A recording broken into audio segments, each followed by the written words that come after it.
Well, hello everyone. Welcome sa ating ika-apat na devotional for this week. At tayo po ay nagdi-devo based sa message natin last Sunday. Everyone has an assignment. Yun yung ating tinalakay. And we've been working our way through the passage, 1 Corinthians 3:5 to 9, each and every day this week, starting last Monday. And we are now on the fourth day, Thursday. And I hope and pray na marami po tayong natututunan, especially dahil ina-unpack natin yung SHARP, no? Yung idea ng SHARP volunteers, which is very crucial sa pagpili natin ng ating magiging participation sa gawain ng Panginoon. So today, ang ating pag-uusapan ay 1 Corinthians 3 verse 9. Doon sabi, for we are co-workers in God's service. You are God's field, God's building. So, purihin ang Panginoon. Kaya manalangin po tayo. Ang title po ng ating devotional for today ay God owns the place where we work. So, let us pray. Lord, maraming salamat nga po, Panginoon. For your grace and mercy, we are now on the fourth day of our daily Devo based on last Sunday's sermon. Everyone has an assignment. Thank you, Lord, for how you are speaking to us, Panginoon, giving us insight and a deeper understanding of 1 Corinthians 3 verses 5 to 9. And now, Lord, we pray once again, tulungan niyo po kami, Panginoon, as we meditate on your word. Give us wisdom and understanding. Gabayan mo po kami, Panginoon, upang mas lalo namin maintindihan, matanggap ang kalooban mo, ang katotohanan, Panginoon, at may patupad namin ito sa aming buhay. Maraming salamat po, Heavenly Father. We thank you, Lord, in Jesus' name. Amen and amen. So, purihin ang ating Panginoon. This week, we have been talking about the idea na lahat tayo ay merong assignment. And I hope and pray na mas lalo natin nauunawaan ito, no? First of all, pinag-usapan nga natin na galing kay Lord yung assignment natin. At hindi lang ito ayon sa preferences natin. Bagamat walang masama na tayo ay may preference, pero higit sa lahat, dapat natin unawain, it is the Lord, no? Who gives us an assignment. Kaya kailangan ng prayer, kailangan ng wisdom, kailangan ng discernment, at higit sa lahat, siyempre tinitingnan natin yan, ginagamit natin yung pag-iisip natin as we consider our vocation, yung calling natin or purpose in life, together with our occupation or profession, kasi yan po ang the bulk of our time and energy, dyan natin binubuhos. And of course, our situation, kung ano naman yung situation natin, lalo-lalo sa pamilya. Okay? All of that is part of our discernment. We are discerning God's guidance and God's will patungkol po sa ating participation in the work of the ministry. Okay? So, I hope and pray na malinaw po yan. And then secondly po, it is the Lord who actually blesses and grows our ministry. Kaya kung ano man yung ginagawa natin, we put our hope in the Lord. We trust God and His power and grace at work in us. So that means, first of all, pag meron pong mga resulta in ministry natin, we should not become prideful kasi it is the Lord who actually grows our ministry. No? Siya yung nagbe-bless. At the same time, kung sakali mang meron mga discouragement, meron mga pagkakataon na maybe our ministry is not growing as we would want to, still we trust in the Lord. We do not get discouraged. We do not give up. But rather, we put our hope in God dahil siya po ang nag-grow ng ating ministry. Now, thirdly, napag-usapan natin nga na it is the Lord who rewards our work in the ministry. So, sa Kanya nagmumula yung reward, hindi sa tao. We should not do things para makakuha ng reward sa tao. We should not do any kind of ministry kasi gusto natin na mga tao would appreciate us or maybe take notice of us. we do it unto the Lord. Whatever we do, whatever we say, we do it unto the Lord. So therefore, yung reward natin is from Him ultimately. And of course, there's nothing wrong with being appreciated. Oh, there's nothing wrong with somehow minsan yung mga tao, we long for them to see what we're doing and appreciate it. But ultimately, we must put our hope in the Lord. We must put our longing for reward hindi sa mga tao. They can give us appreciation, of course, and that's good. We appreciate that. But sometimes they don't. And so if that doesn't happen, we do not get discouraged or we do not lose hope kasi our hope is always in the Lord, not in people. Okay? And of course, ultimately, ang reward that we are looking forward to is yung reward natin in the new heaven and the new earth when the Lord would say finally, well done, my good and faithful servant. Okay? Whatever we do is never in vain. It's all part of God's purpose for us. So let's be diligent, let's be committed, let's do our best, okay, for the kingdom of God. And today we want to talk about the idea of where we are doing the work of the ministry. Saan ba? Well, it is in God's field, in God's building, which is the church.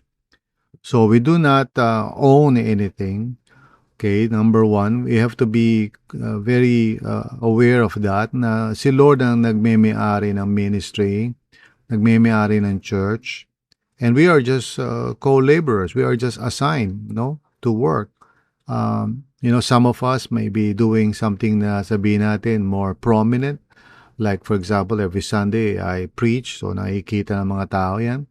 But the others may be doing something na less prominent. Okay? Pero nevertheless, lahat tayo naglilingkod lamang sa Panginoon. Siya ang nagme-may-ari ng church. So that means we should not be prideful about anything na ginagawa natin.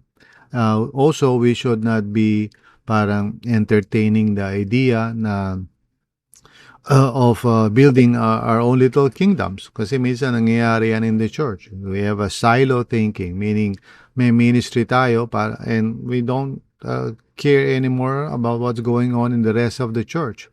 O kaya we are not accountable.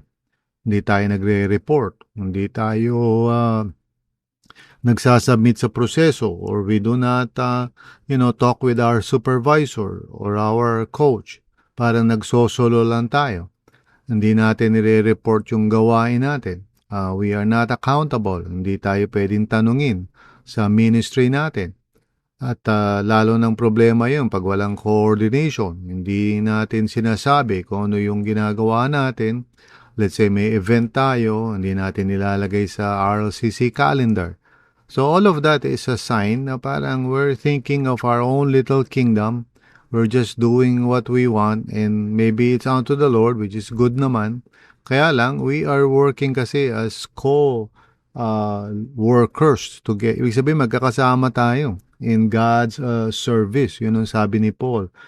For we are co-workers in God's service. Ano ibig sabihin nun? Lahat tayo, pare-pareho, nagtatrabaho in God's kingdom, and we are working in God's church, among God's people. So what do? We work together. We work together as a team. Nagre-report tayo, nagsasubmit tayo sa supervisor natin. Meron tayong accountability. We tell everyone else what we're doing. Meron tayong, kung may event tayo, nakikita dapat yan sa calendar. And then we fill out the necessary forms. So yung mga bagay na ngayon, basic lang yun. But it shows that we understand that we are really co-workers or co-laborers in God's field. We are doing this together. So, in other words, hindi pwedeng kanya-kanya lang. Hindi pwedeng solo-solo lang tayo. The ministry is a team effort. So, all of us are involved in that. Kung naman yung role natin, we see to it that we do it with diligence, with dedication, pero at the same time with accountability. Amen? So, kailangan gawin natin ang ministry ng may pagkakaisa at pagtutulungan. Iwasan natin yung silo thinking, yung bang iniisip lang natin yung ministry natin and we don't see the bigger picture. We don't even consider the church as a whole. We're just thinking of ourselves. Let's say youth yan, or young professionals, or young couples, or women, or remix, mga ganun. We cannot just simply think of ourselves. We have to think of the whole picture. And we need to let others be aware of that and be involved in that. Okay? Minsan pag may ginagawa tayo, parang nagkakanya-kanya lang po tayo. And that's not what we should do kasi we're all under God and we should be working together as one. Amen? So, yun yung napakahalaga na gusto kong sabihin dito sa devotional natin ngayon na we are working as one together with one another in the Lord and we are assigned sa RLCC together or kung nakikinig ka and you're from another church or assigned in that church, wherever that church might be. Pero the idea is the same. Iwasan po natin yung kanya-kanya.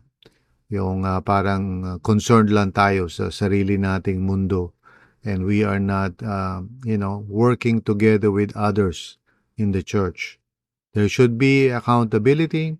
There should be reporting. There should be coaching. There should be mentoring, supervising.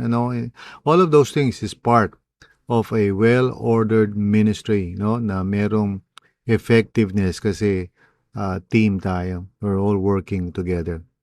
Now, in view of that, let me now just talk about another sharp volunteer category, which is yung host. Okay? So, napag-usapan na natin yung supporter, pag-usapan na natin yung active worker, yung resource person. So, dalawa na lang pa natin na pag-uusapan, host, as well as prayer warrior. So, we'll talk about prayer warrior tomorrow. But right now, let me talk about yung host. Ano ba yung host? Anong category ba yan? Again, like I said, depending on your vocation, profession, and situation, siyempre yung participation mo in the ministry would be limited, no? Or would be,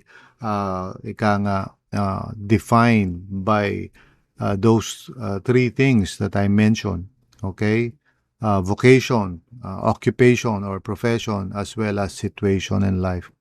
Yan ang nagde-define o nagli-limit. Ano ba ang pwede natin magawa? So like I said, kaya tayo merong sharp, no? Supporter, host, active worker, resource person, prayer warrior. Bakit ganoon? Because not everybody has all the time and energy or the resources or the capability to do everything. So lahat tayo merong kanya-kanyang mga function. So anong function ng host? Well, the host is someone who uses yung kanyang probably yung occupation niya where he is working or she is working o kung saan man siya naroon, maybe student siya or maybe an employee somewhere. The point is, ginagamit mo yung present situation mo and you're using that to host an event. For example, a real life Bible study or a share group, or a life group, or whatever ministry there might be, a community event, okay? So ikaw ang nag-host. Ibig sabihin, ikaw ang nagpo-provide ng place. Marahil ikaw ang nag-i-invite ng mga tao. You're using your influence to invite people to join or participate. Maybe you can start a simple church in your place, in your workplace, or in your house, or saan man. So you're using your current situation as a vehicle to be a part of the ministry. So, hindi naman kinakailangan ikaw mismo ang magfa-facilitate ng event. Hindi ikaw yung magsasalita. Hindi ikaw yung magtuturo. You will just provide the place. Yun yung host eh. Amen? So, in other words, this is a way to participate in the ministry depending sa situation mo. And all you're trying to do right now is provide the place. Okay? So, in a way, you are a resource person, pero more specifically, you're not providing yung competency mo, you're not providing your skills mo, or what. you're providing a resource, yung place mo. Maybe not, you don't even own the place. Maybe you're just working.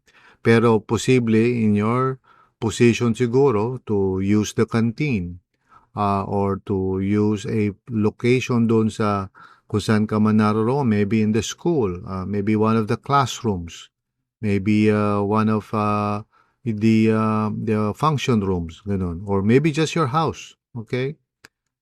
Maybe you have neighbors, may mga kilala ka mga neighbors, so you want to host a real-life Bible study in your house. So, posible yun. That's a way of participating in the work of the Lord. Limited lang siya, and maybe you're not gifted enough para magsalita o magturo. What you can just do is provide the place. So, yan yung host. Okay? And this is something na I hope you would consider, lalo na for those of you who are busy. Maybe you have a job, trabaho mo, talagang busy ka doon. You don't have a lot of time. Okay? Resource-wise, siguro hindi ka naman makapag-support talaga. But you can use your influence. May mga friends ka. You can start you can offer a place kung saan you can invite some of your friends para may pupunta doon na magko-conduct ng real-life Bible study. So, hindi may kinakailangan ikaw mag-conduct. You will just parang tell your friends na merong ganun. And they would come. Okay? Or doon sa bahay mo. So, wherever you are. So, you can host an event wherever you are. Parang yun ang bottom line natin. Amen? So, consider that as a possible participation in the ministry. Amen po ba? So, it doesn't really involve a lot. It's just, you and your influence. Okay? So, please consider that. Tayo po ay manalangin and offer to the Lord itong time natin of devotions. Lord, maraming salamat that we can all participate in the work of the Lord. And dinadalangin ko po, Lord God, sa mga tao na marahil ay nasa ganitong sitwasyon. Perhaps they might consider hosting an event, an RLBS, a community event, a simple church, whatever. Nawa, Lord God, may you speak to each one by your grace and give each person the faith kung ito po ang pwede nilang maging participation. Maraming salamat po, Lord. Bless each one, O Lord God, who's listening to this podcast. Thank you, Lord. In Jesus' name. Amen and amen. So God bless you and thank you for listening to this podcast. I hope you would really think about it and consider your participation in the ministry dahil everyone has an assignment from God. Gawin natin yung ating assignment. So God bless you.